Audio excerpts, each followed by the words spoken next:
Les KPI première.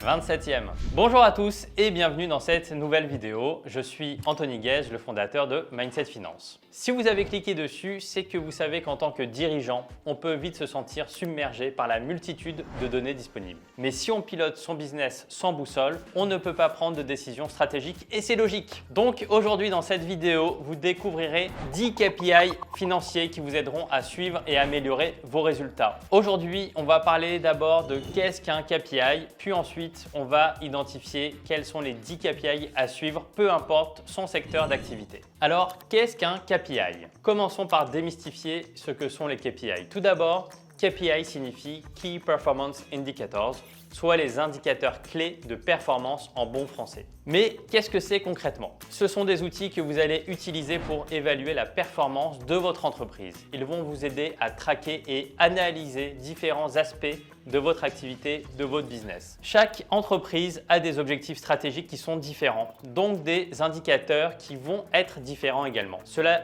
dépend également de votre secteur d'activité, mais on va tout voir ensemble tout de suite. Tout d'abord, le chiffre d'affaires, c'est le grand classique que vous connaissez tous, je pense. Attention cependant, j'ai déjà rencontré des personnes qui confondent chiffre d'affaires et trésorerie, chiffre d'affaires et bénéfices. Faut pas tout mélanger, on est là pour ça. Pour ceux qui hésitent, le chiffre d'affaires mesure le volume des ventes de votre entreprise. Suivre son chiffre d'affaires, c'est comme avoir un GPS pour votre activité. Cela vous permet de savoir combien vous vendez et de comparer vos ventes aux prévisions aux périodes passées, aux normes de votre secteur ou par rapport à vos concurrents. On va juste faire un petit aparté sur les éditeurs de logiciels. On va un peu moins parler de chiffre d'affaires pour eux, on va parler de MRR, le Monthly Recurring Revenue, qui est le revenu récurrent mensuel, qui est en fait la somme des abonnements qui ont été vendus. Mais rappelez-vous, suivre le CA, ce n'est que le début de l'aventure et ça ne fait pas tout. Parce qu'une fois analysé, il va justement vous servir à calculer des résultats ou des marges afin de mesurer la performance de votre entreprise. La marge brute est un indicateur qui mesure la différence entre le montant des ventes d'un côté, donc le chiffre d'affaires, et les coûts liés à ces ventes. Elle s'exprime souvent en pourcentage de chiffre d'affaires, marge brute sur chiffre d'affaires, pour donner le taux de marge brute, qui est un indicateur à traquer. Pourquoi est-ce un bon indicateur? Eh bien pour comparer la performance de votre entreprise dans le temps et par rapport à vos concurrents. Si vous êtes une entreprise qui vend des produits, cet indicateur vous permet de mettre en évidence les produits vedettes ou les poids morts. Concrètement, en analysant la marge brute, vous saurez rapidement quels produits ou activités génèrent le plus de marge pour votre entreprise et ceux qui ont une marge faible, voire même négative.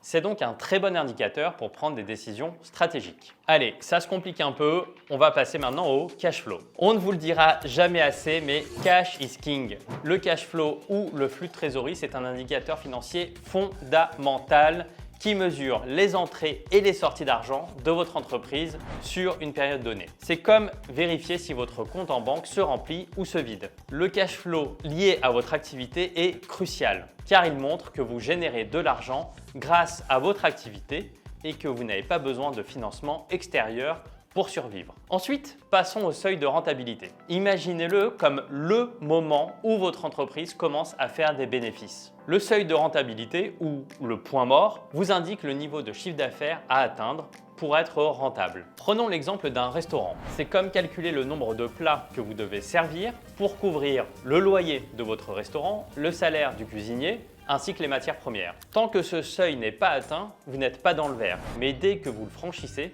chaque vente devient une source de bénéfices supplémentaires. Le BFR, le besoin en fonds de roulement, c'est comme la jauge d'essence de votre entreprise. Le BFR met en évidence votre besoin de financement en fonction de votre activité. Il mesure la différence entre les sommes en attente d'encaissement, comme les stocks et les créances, et les sommes à décaisser, comme les dettes financières, les dettes fiscales et sociales. Suivre votre BFR, c'est essentiel, mais pourquoi?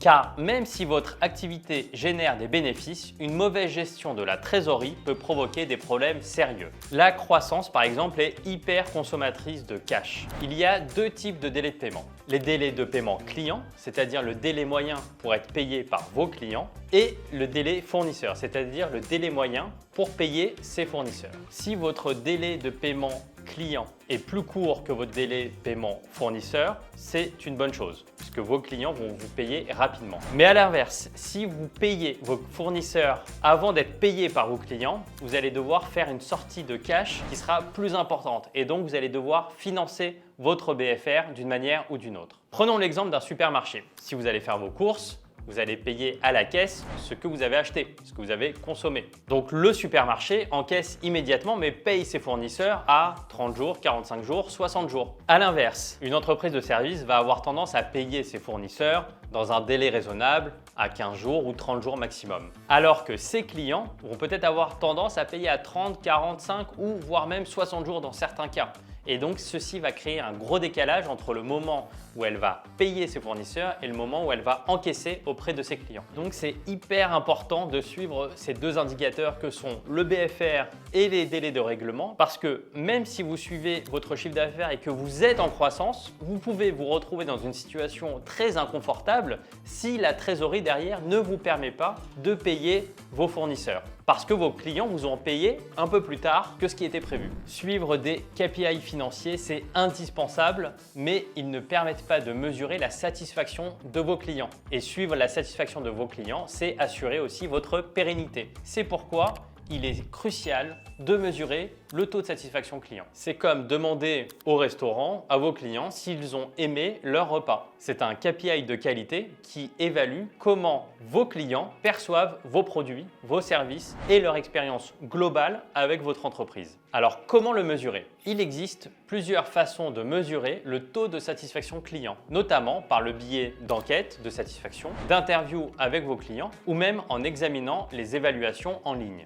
Mais la croissance de votre entreprise dépend aussi de sa capacité à attirer de nouveaux clients tout en fidélisant ceux qui existent déjà. Le CAC ou le coût d'acquisition client est le montant moyen de votre entreprise dépensé pour attirer un nouveau client. Allez, on se fait un petit calcul rapide. Si vous avez dépensé 1 000 € en publicité et que vous avez acquis 10 nouveaux clients, votre CAC, votre coût d'acquisition client, est donc de 100 € par client. 1 000 € divisé par 10 clients. Vous pouvez aussi calculer votre taux de conversion. Il mesure le pourcentage de prospects ou de visiteurs qui effectuent une action souhaitée, comme un achat. Si 100 personnes visitent votre site web et 10 d'entre elles achètent un produit, votre taux de conversion est donc de 10%.